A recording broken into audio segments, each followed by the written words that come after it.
Merdeka belajar wujud yang nyata. Raih mimpimu juga cita-cita. Generasi emas Indonesia. Profil pelajar Pancasila tanamkan di dalam dada. Profil pelajar Pancasila cerdas berkarakter itu kita.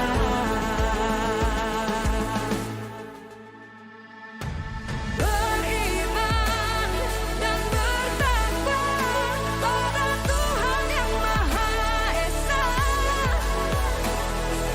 Berakhlak mulia, berkebinekaan global kita.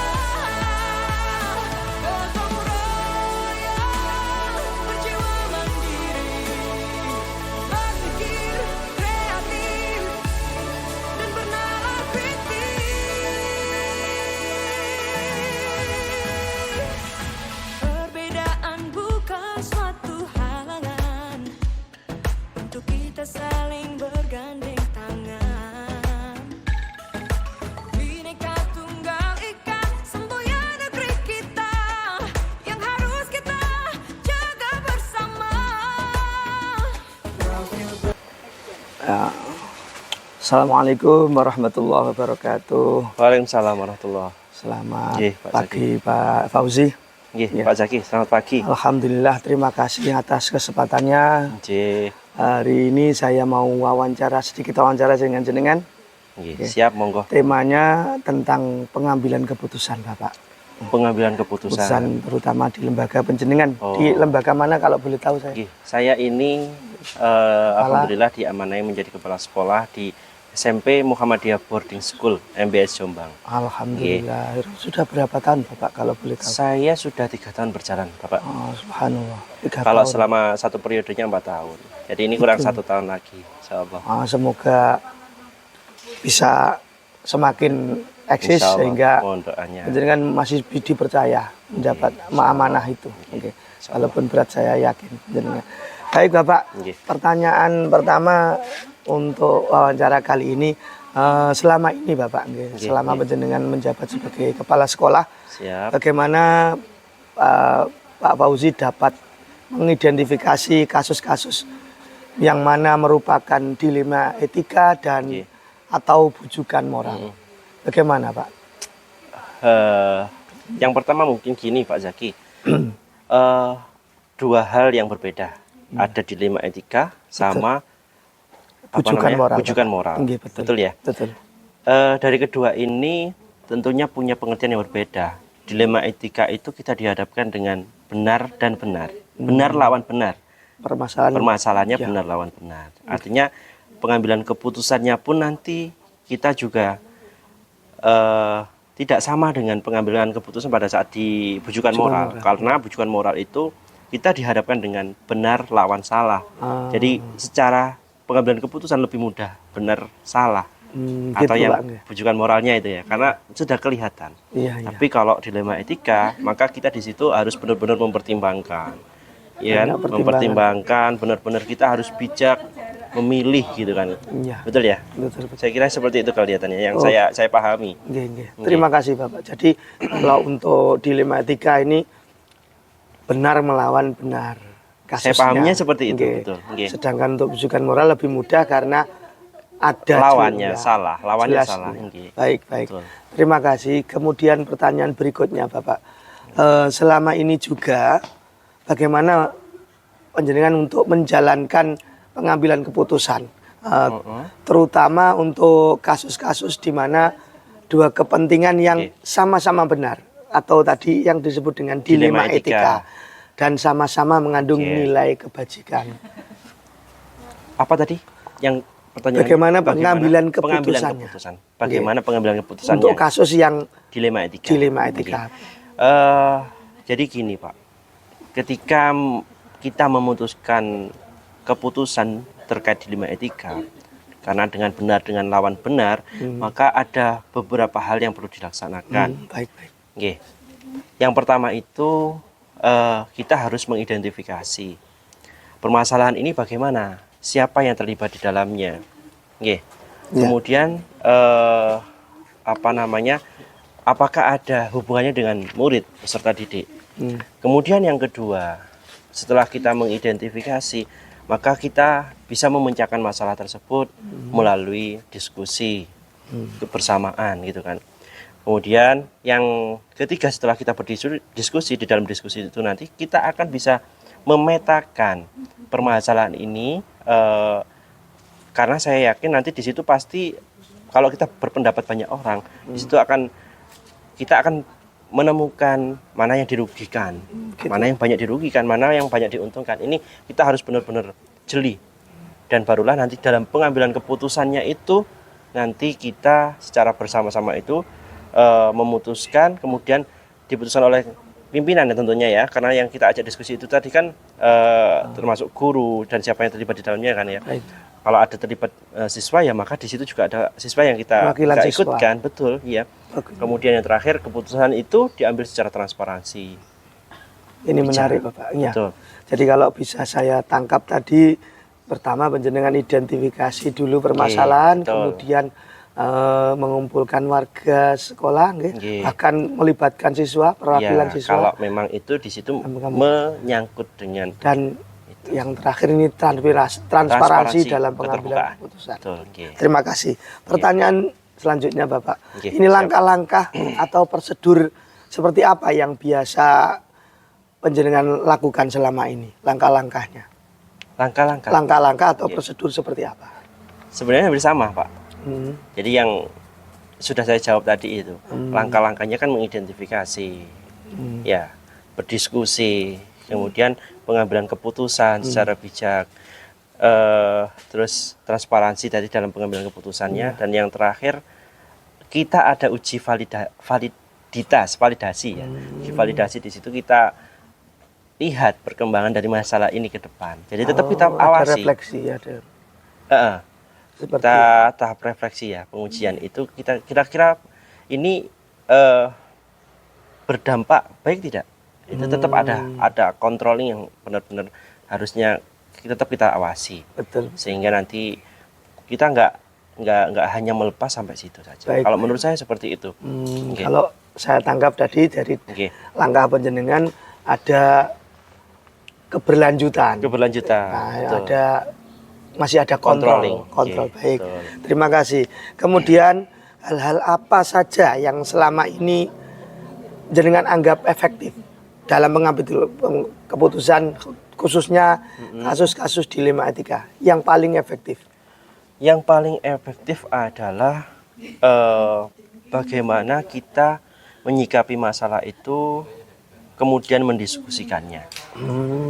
Itu paling efektif, karena saya berkeyakinan bahwa saya yakin kalau hanya saya yang berpikir di masalah itu, maka ini juga saya yakin masih ada banyak pertimbangan, pemikiran dari yang lainnya. Itu saya kira lebih juga akan memunculkan ide-ide baru, kan gitu. Nah itu yang efektif saya kira. Kemudian dalam pengambilan keputusan pasti dengan transparansi itu efektif sekali. Kalau kita nggak tanpa keterbukaan, maka itu akan menghambat keputusan kita sendiri. Karena orang lain tidak tahu bahwa ini sudah diputuskan masalah ini. Saya kira seperti itu. Oke. Yang tadi efektif menurut Bapak berarti walaupun penjenengan seorang kepala satuan pendidikan tidak serta-merta otoriter. Betul. Terima kasih. Kemudian hal-hal apa saja juga ini yang selama ini merupakan tantangan dalam pengambilan keputusan jenengan, khususnya juga kasus-kasus yang dilema etika, yang benar lawan benar ini. Tantangannya apa ini Pak? Tantangan itu akan muncul ketika kita dihadapkan dengan banyak orang. Tentunya pemikiran-pemikiran orang satu dengan orang yang lain pasti ada pemikiran yang berbeda. Betul kan? Betul. Makanya kita butuh orang banyak, kita butuh diskusi kepada orang yang terlibat di dalamnya permasalahan tersebut. Sehingga dengan dengan hal seperti itu, tantangan itu tadi, pendapat-pendapatan yang berbeda itu tadi, itu akan terminimalisir, minimal seperti itu. Kemudian ada jalan tengah lah. Ada jalan tengah, kan? Dari beberapa Betul. opsi-opsi itu. Opsi-opsi itu. Tantangannya di situ, karena kita disuguhkan tidak hanya dengan diri kita pribadi, tapi masyarakat luas, karena kita adalah selaku pimpinannya. Baik. Terima kasih, Oke. Pak. Menarik ini. Selanjutnya, Pak, apakah panjenengan punya sebuah jadwal tatkala memutuskan permasalahan ini? Jadwal atau Timeline. yang tertentu dalam menyelesaikan masalah ini? Saya pikir gini, ketika keberadaan kepala sekolah atau pimpinan di suatu lembaga, saya kira pasti sudah punya komitmen. Kepala sekolah itu pasti, atau pimpinan tersebut pasti sudah punya komitmen. Seperti itu kan. Komitmennya apa? Berusaha siap siaga ketika ada suatu permasalahan yang sifatnya urgent. Baik. Kalau sifatnya bisa diminimalisir dalam artian di situ tidak harus saat itu juga diselesaikan, maka itu butuh penyelesaiannya bisa dalam waktu yang agak lama. Ketika skala masalah itu prioritas, misalnya terkait hal yang benar-benar urgent di sini, maka seketika itu harus diselesaikan. Contoh yang urgent ini? Contoh yang urgent, misalnya ini, kalau saya pernah mengalaminya ya. Urgent itu misalkan masalah itu kan tidak hanya di luar pembelajaran. Kalau di dalam pembelajaran yang urgent misalnya ada anak yang berantem, misalkan ketika ada guru yang mengajar, tiba-tiba ada anak yang marah-marah sama guru. Pernah Pak itu terjadi, ya kan? Nah, kejadian-kejadian seperti itu ketika kita melihat secara langsung misalkan, maka itu harus diselesaikan dahulu. Nggak bisa ditunda. Nggak bisa ditunda. Harus ada nunggu jadwalnya belum. Nggak boleh. Kalau itu nunggu jadwal nanti masalah itu akan bias. Ya. Kan seperti Jadi itu. Maka itu ada dua ini ya jawaban jenengan yang saya tangkap ini. Situasional, ada yang kalau urgent ya harus segera diputuskan. Urgent sama situasional begitu. Baik. Ya. Kemudian Bapak, adakah seseorang atau faktor-faktor yang selama ini mempermudah atau membantu panjenengan dalam pengambilan keputusan, khususnya kasus-kasus di Telematika ini? Tentunya kalau di lembaga kami ada kepala sekolah itu tetap punya tim di bawahnya kepala sekolah sebelum guru. Kalau di sekolah, di lembaga kami, tim itu yang kita sebut dengan struktural pembantu kepala sekolah. Itu adalah support system kepala sekolah yang ketika ada suatu permasalahan maka merekalah yang berhak mensupport kepala sekolah dan juga sebagai pertimbangan dalam pengambilan keputusan. Barulah kita libatkan guru. Nah, kita lihat kasusnya seperti apa, permasalahannya seperti apa. Saya pikir seperti itu. Itu adalah apa tadi yang dipertanyakan? Support sistemnya. Iya, siapa atau faktor yang mendukung tadi untuk permasalahan jenengan? Faktornya seperti itu, nggih, betul. Itu Jadi yang mendukung. Kalau saya bisa menyimpulkan ada tim khusus sebelum dari pihak guru-guru juga. Betul, bukan tim khusus. Memang kalau di SMP ya Pak, atau menengah ke atas itu memang kan ada wakil-wakil, ada wakil kepala, ada kepala urusan bidang kurikulum, ada kepala urusan bidang kesiswaan, ada kepala urusan bidang sarana prasarana, ada kepala urusan bidang hubungan masyarakat. Malah lebih spesifik yang membantu penjenengan. Betul. Ini kalau kita bukan berdayakan ya, kita optimalkan secara sungguh-sungguh, maka ini central point dalam pengambilan keputusan suatu kepala sekolah sendiri. Karena ini adalah, kalau bahasa kasarnya adalah tangan panjangnya kepala sekolah. Itu begitu. Ketika ada kepala sekolah ditugaskan di luar, merekalah yang akan membimbing guru-guru untuk melaksanakan tugasnya sebagai pengajar dan sebagainya. Ini Itu yang ada di mempermudah jenengan. betul di saya. Alhamdulillah. Nggih. Terakhir Bapak, sebelum kita Iya Pak, gimana yang terakhir? dari semua hal yang telah panjenengan sampaikan ini, Nggih. pembelajaran apa yang bisa diambil untuk khususnya dari pengalaman panjenengan dalam mengambil keputusan? Pelajaran yang saya ambil itu adalah bagaimana kita sebagai pimpinan berlaku adil. Keadilan. Itu poin penting. Karena tapi Pak, adil itu dipandang dalam pandangan perspektif manusia itu tidak akan pernah adil. Tapi sebagai manusia yang juga belajar, maka adil itu kita optimalkan. Orang yang memahami kata adil, maka adil itu juga menjadi pro kontra. Adil bagi siapa itu perspektifnya masing-masing. Tapi kita sebagai pimpinan mencoba untuk adil dalam segala hal.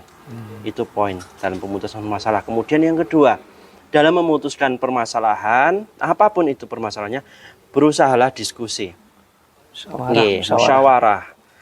Musyawarah kolaborasi di dalamnya. Kemudian yang ketiga, hasil musyawarah itu kita bertukar pikiran, maka akan terciptanya keputusan yang transparan. Saya kira 3 poin sentral ini yang benar-benar harus kita pegang bersama. Terima kasih. Betul, ini ilmu baru bagi saya, enggak Pak? Satu tadi keadilan, kemudian kolaborasi, pentingnya diskusi tadi, yang terakhir transparansi. Terima kasih Pak Fauzi atas kesempatannya. Semoga panjenengan diberikan kekuatan, kemudahan dalam memimpin satuan pendidikannya dan semakin sukses. Amin. Ya Rabbal Alamin. Mohon maaf atas segala ganggu waktu panjenengan sekali lagi. Terima kasih. Saya akhiri. Assalamualaikum. Waalaikumsalam warahmatullahi wabarakatuh. Senang bertemu dengan jenengan Pak. Terima kasih. Ya. Assalamualaikum Bu Dewi. Waalaikumsalam Pak Zaki. Selamat siang Pak Zaki. Mohon maaf mengganggu waktu panjenengan. Begini Bu, saya akan mengadakan sedikit wawancara berhubungan dengan tugas saya selaku CGP ini Bu ya, demonstrasi konstitusi. Berhubungan temanya dengan pengambilan keputusan ini. Oh iya. Monggo Pak Zaki, monggo.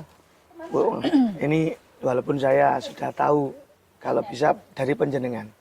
Panjenengan di unit kerja mana dan sudah berapa lama ini menjadi kepala sekolah? Saya sebagai kepala sekolah di SD Negeri Gelagan 1 Perak ini kebetulan baru 2 tahun Pak Zaki. Alhamdulillah. Awalnya saya dari Jombang. Dari Jombang, alhamdulillah. Terima kasih jawabannya Bu.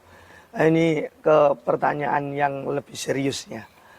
Selama ini, selama panjenengan menjabat sebagai kepala sekolah, bagaimana upaya panjenengan dalam mengidentifikasi kasus-kasus yang merupakan dilema etika atau bujukan moral?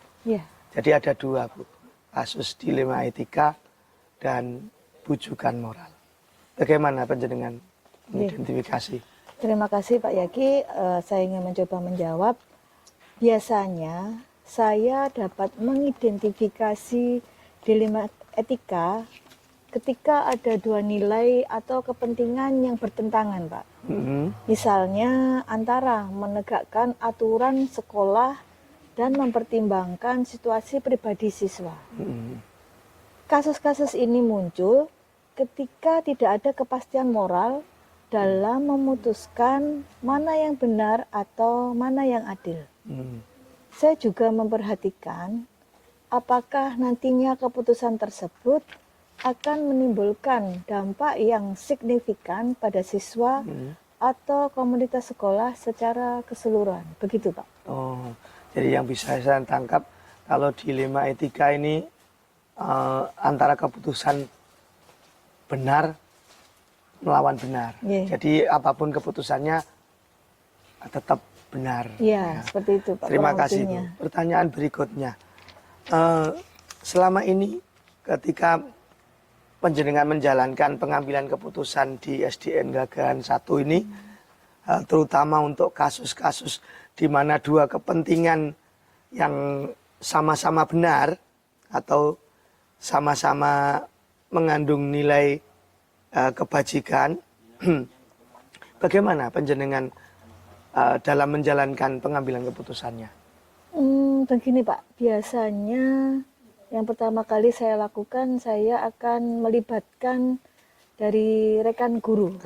Ya, saya akan mengadakan diskusi atau musyawarah yang melibatkan proses mendalam ataupun dengan pihak lain yang relevan. Misalnya saja dengan wali murid. Apabila kasusnya berhubungan dengan wali murid. Baik. Kami juga berupaya untuk memahami semua sudut pandang sebelum kami mengambil langkah atau keputusan. Jika kedua kepentingan bersama-sama itu sama-sama benar, saya mencoba mencari jalan tengah yang tidak mengorbankan nilai inti dari salah satu pihak. Terkadang kami juga perlu kompromi atau pendekatan kreatif agar tetap adil. Seperti itu Pak. Baik. Kurang Nah, lebihnya ini seperti itu Pak. yang bisa saya tangkap berarti karena memang benar lawan benar nggih di ilmu etika, maka panjenengan ambil jalan tengah dan ada kompromi. Ya, betul Baik. Pak. Terima Seperti kasih. itu. Pertanyaan berikutnya Bu, adakah langkah-langkah atau prosedur yang pakem yang mungkin panjenengan lakukan selama ini? Iya. Langkah-langkah. Langkah pertama yang saya ambil biasanya saya memulainya dengan cara mengidentifikasi masalah itu, yang Kasih. kemudian mendengarkan semua pihak yang terlibat, membuka komunikasi secara terbuka. Setelah itu saya melibatkan tim untuk berdiskusi dan mencari solusi. Langkah berikutnya atau yang terakhir adalah membuat keputusan yang didasarkan pada prinsip-prinsip yang ada di sekolah kami, Pak Zaki. Gitu ya. Memastikan bahwa semua orang memahami alasan dibalik keputusan tersebut. Baik, jadi kalau bisa saya tangkap tadi ada 3. Yang pertama identifikasi, yang kedua mengumpulkan komunikasi, mengumpulkan pendapat, masukan, dan yang terakhir pengambilan keputusan yang terbuka, transparan lah untuk warga. Betul, seperti itu Pak Zaki. Terima kasih. Berikutnya hal-hal apa saja yang selama ini jenengan anggap efektif dalam pengambilan keputusan, terutama pada kasus-kasus dilema etika. Hal yang efektif. Menurut pendapat saya, hal yang paling efektif yang selama ini pernah saya lakukan, Pak Zaki, dengan adanya komunikasi yang baik, yang sifatnya terbuka, yang sifatnya diskusi antara beberapa pihak yang terlibat. Dan saya juga mempertimbangkan atau mendengarkan masukan dari berbagai pihak itu adalah yang paling efektif. Seperti itu. Kemudian transparansi, Pak. Jadi kita harus terbuka dalam proses pengambilan keputusan, itu juga sangat penting. Dengan begitu orang akan lebih menerima hasil keputusan dan menganggap bahwa keputusan itu tidak suatu keputusan yang berat sebelah. Selain itu, saya juga berusaha untuk mengambil waktu untuk benar-benar memahami situasi dan tidak terburu-buru dalam membuat keputusan untuk mengatasi masalah tersebut. Baik. Sekali lagi kalau saya bisa menyimpulkan tadi, yang panjenengan lakukan adalah tadi yang pertama mengumpulkan masukan. Ya. Walaupun panjenengan kepala satuan tidak serta-merta otoriter. Seperti itu Pak Zaki. Karena memang pendapat dari rekan-rekan guru atau pihak lain itu sangat penting. Baik. Yang kedua mungkin berkenaan dengan transparansi. Jadi semua pihak bisa tahu keputusannya apa, sehingga Betul. tidak ada yang bertanya-tanya sudah Nggih. diputuskan atau belum. Nggih. Dan yang terakhir mungkin butuh waktu kesabaran Bu nggih. Tidak Iya. boleh terburu-buru Tidak tadi boleh yang terburu-buru. jenengan katakan. Baik, Nggih. Ibu. Kemudian kalau tadi langkah-langkah berkenaan dengan permasalahan hal-hal yang efektif, ini menginjak ke tantangannya, Bu. Iya. Dan semua kan mesti tidak serta-merta mulus Iya, perjalanan betul, itu. Betul. Dari situ pertanyaan saya, tantangan apa yang selama ini penjenengan alami dalam pengambilan keputusan? Nah, khususnya kasus dilema etika ini. Nggih. Ya, Begini Pak tantangannya. Zaki, untuk tantangan-tantangan itu insya Allah selalu ada nggih. Betul, nggih. Tantangan yang utamanya itu apabila ada tekanan dari berbagai pihak yang memiliki kepentingan berbeda. Jadi antara pihak satu dengan pihak dua itu memiliki kepentingan berbeda. Terkadang ada pihak yang merasa dirugikan, meskipun keputusan sudah diambil dengan niat baik. Gitu ya. Menemukan keseimbangan antara kepentingan individu dan komunitas sekolah juga tidak mudah. Tidak mudah, ini tantangan Iya, juga. betul Pak. Terutama ketika berdampak signifikan terhadap siswa. Seperti itu tantangan saya.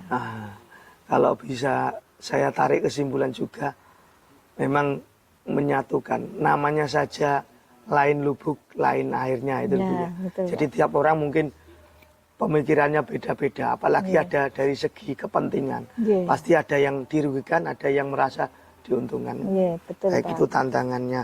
Kemudian Ibu, ketika dalam memutuskan masalah ini, apakah penjenengan ini mempunyai jadwal khusus atau bahkan tempat khusus, tentukan tempatnya dan jadwalnya, atau bentuk prosedur apa yang penjenengan jalankan ini? Iya.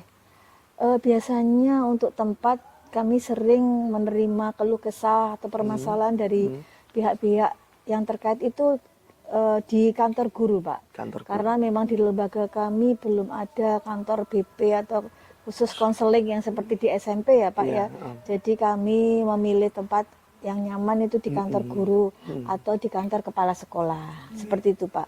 Jadwalnya, Bu? Untuk jadwalnya itu fleksibel, Pak. Kalaupun memang harus diputuskan segera, kami juga langsung saat itu kami putuskan. Seperti halnya ada permasalahan yang menyangkut tentang keamanan atau kesehatan siswa atau hal-hal yang sifatnya urgent. Itu langsung saya putuskan atau kami putuskan tanpa ada jadwal. Tetapi apabila memang membutuhkan waktu yang jangka panjang atau yang bertahap, harus ada prosedur-prosedur, saya akan lebih menjadwalkan, misalkan saja kami punya kesepakatan waktu dan hari yang benar-benar dapat kami yang sama-sama longgar, yang dapat kita bentuk sehingga kita dapat komunikasi dengan baik. Seperti itu, Pak. Baik.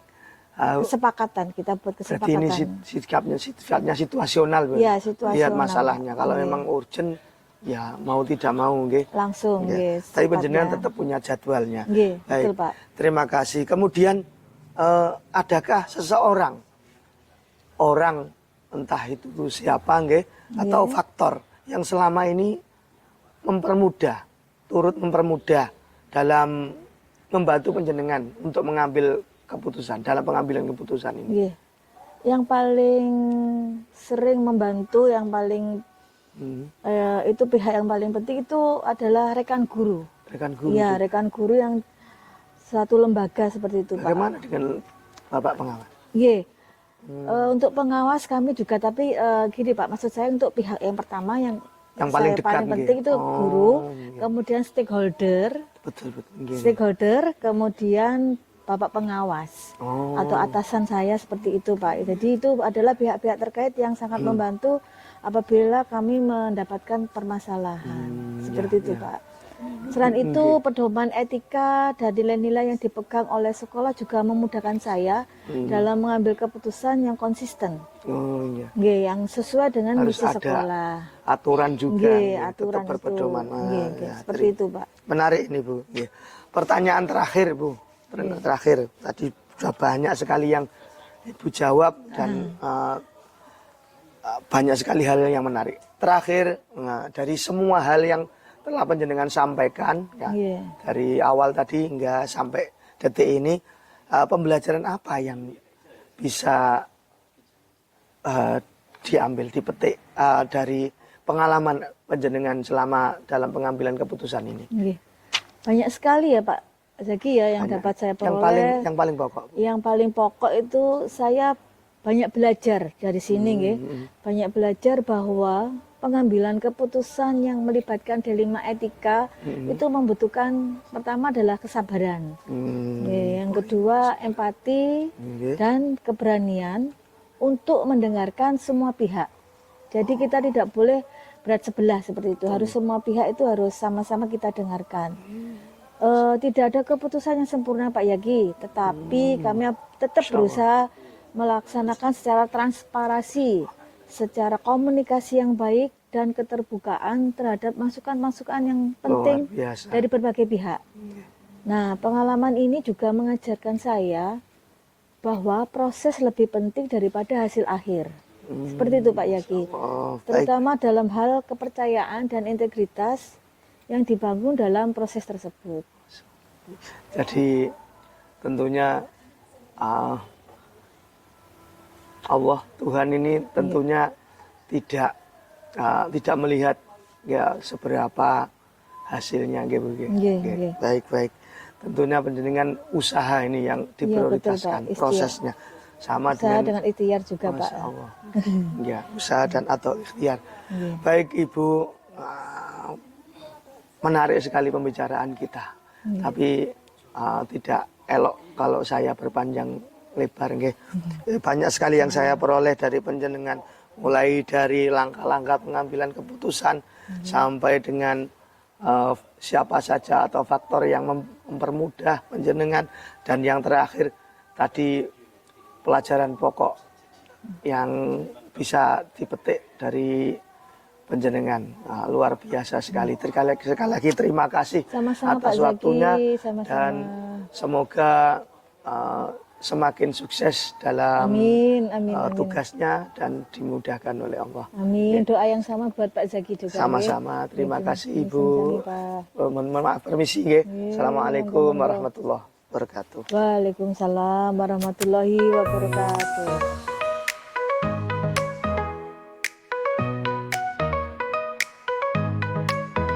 Guru penggerak semangatnya terang, di Jombang kota pendidikan gemilang.